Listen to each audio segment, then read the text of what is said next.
Hey everybody, Randy with Rashley's BBQ. Welcome back. Today we're going to be cooking up some fajitas. We're going to be trying out some new seasonings. We got some El Vaquero. I'll get you a close-up in just a second. El Vaquero, Texas best steak and fajita seasoning.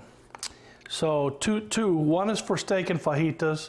The other one is primarily for fajitas. The one for fajita has tenderizer in the seasoning. So if you're one of those people that uses tenderizer, keep that in mind. Y'all come on back and we'll look at these a little closer and we'll get started on the fajitas.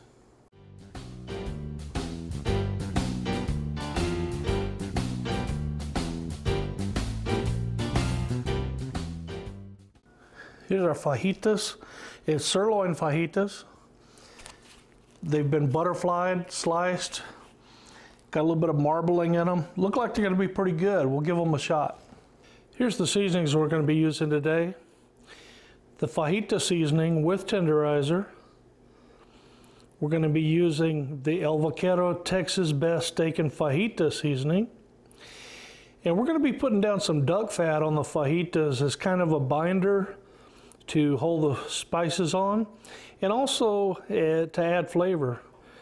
Really good cooking oil spray. These are all available at your local South Texas Outdoor Kitchens or possibly online. I'll get you a link in the description box down below. These are trimmed up real nice on one side, but the other side still has some of this skin. Well, I call it skin, but it's a layer of tough sinew or whatever. It's coming off pretty easy though. I'm gonna go ahead and just kind of get my knife just under that layer and try to trim it away without getting too much meat. See, it leaves a nice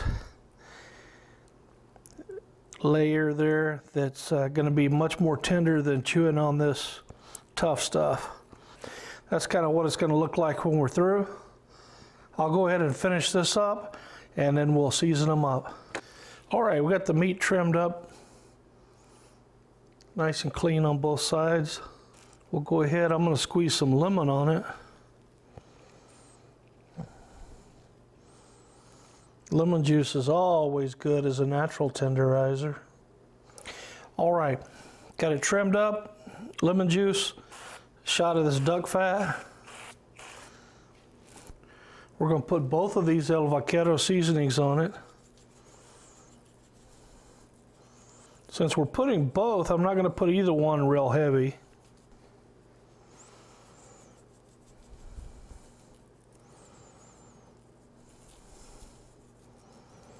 Okay, I'm not going to rub it, but I'm going to go ahead and pat just to get the seasonings to stick into that duck fat.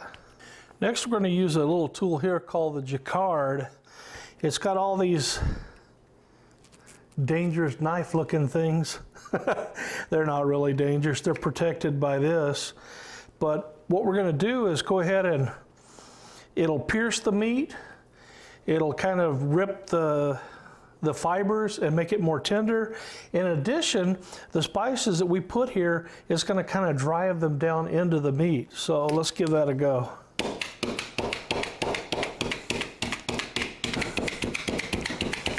Be sure and do this over a cutting board or like this plastic cutting mat, because you don't want to drive those spikes down into your tile or your countertop. We'll give the other side the same treatment. And then both seasonings. Like both of these have salt in them, so that's why I'm trying to just put a light coat. Since we're using two different seasonings, we're getting double salt.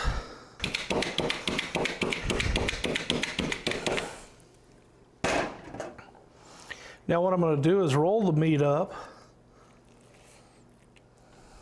and we're going to wrap it in some plastic wrap, some saran wrap, and let it sit for about an hour or so while the grill warms up.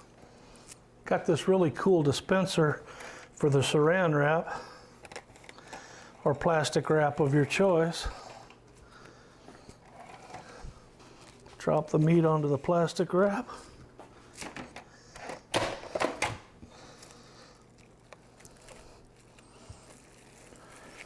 There we go.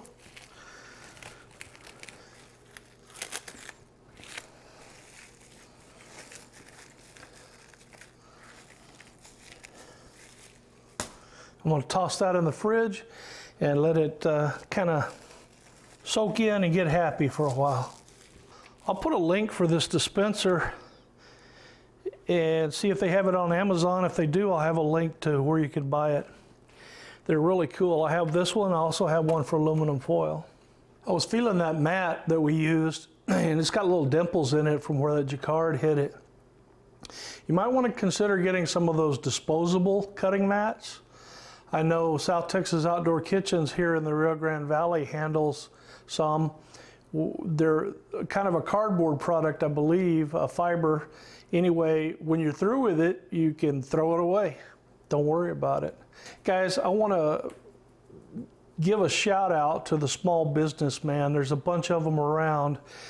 South Texas Outdoor Kitchens here in the Rio Grande Valley, wonderful barbecue store. They handle tons of spices, rubs, barbecue sauces, grills, smokers, hot grills, you name it. They've got a fine selection of pits and grills and spices and rubs. Just go give them a try if you're here local in the Rio Grande Valley. If you're not local in the Rio Grande Valley, look up your local barbecue store and give them a shot before you give your money to the big box stores or the big grocers. Granted, the big grocer may be $1 cheaper on their spice or whatever it may be, but they're not going to have somebody there who can give you the advice and tell you what spice works with what meats. And your local barbecue shop can do that. Give your local guy a try. I guarantee you, you'll be happy. This El Vaquero seasoning, first time I've used it, the steak seasoning has salt, spices. Kind of generic there, huh? Spices keep their secrets. But I want to point out that both the steak seasoning and the fajita seasoning from El Vaquero do have MSG in them. So if you're sensitive to MSG, keep that in mind. We'll see y'all outside at the pit here in about an hour. All right, we're outside firing up the trusty old Traeger. We're gonna do them on the Traeger, I don't know, 350, 400 degrees, something to that effect. So let's get it warmed up. We'll be back. The fajitas have been in the refrigerator for about an hour or so. The wife just got home. Traeger's warmed up to 430 degrees. We're gonna go ahead and put them on.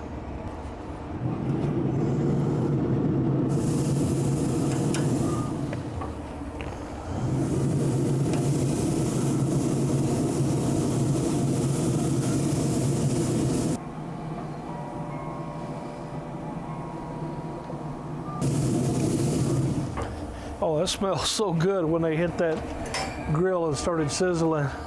We'll let them go for 8 minutes or so on that side and we'll see how they're doing. They've been on for about 10 minutes. Let's see what we got. Real nice. We'll let them go until they're ready. All right, they've been about 12 minutes on that second side. Let's see what the temps are, just for safety's sake. About 160. It's done. Take a look at them. Oh yeah, they're done. I'm gonna kind of roll them into this. There we go. Aluminum foil.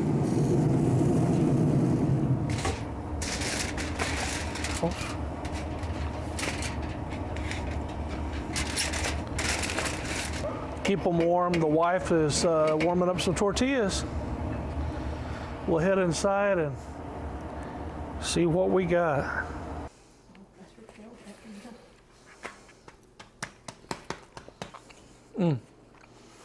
El Vaquero. And it's got some lemon in it.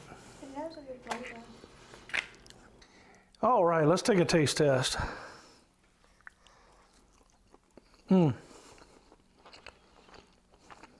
Good stuff.